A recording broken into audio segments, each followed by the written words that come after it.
Зовут Айгуль, 48 лет. Пришла сюда в поисках работы. Мгм.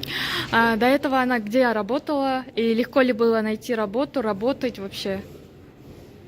Раньше она работала здесь швеей, в швейных цехах.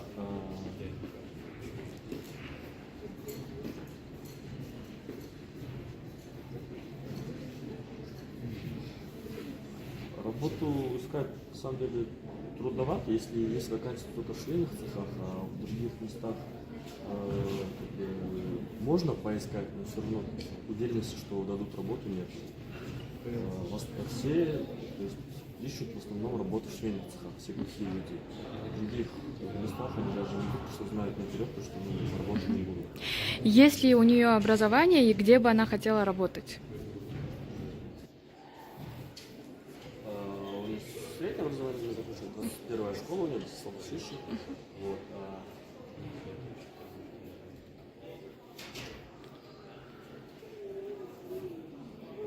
вообще работать она могла бы где угодно, было бы классно, если это была ходячая работа, потому что на сидящей работе уже как надоелось, и что-нибудь новое хотелось бы, конечно, попробовать.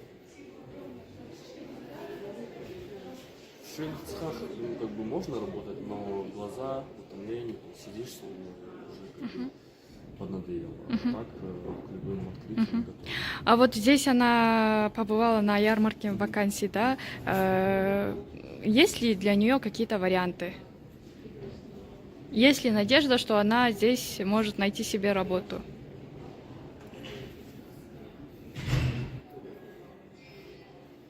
Одна из вакансий это Кола, потому что предоставила Кола вакансию работу на ДСПР, это Кола была.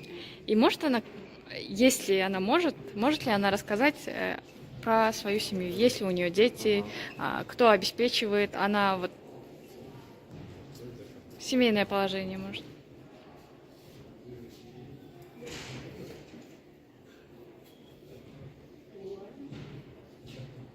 Муж есть, работает медичным,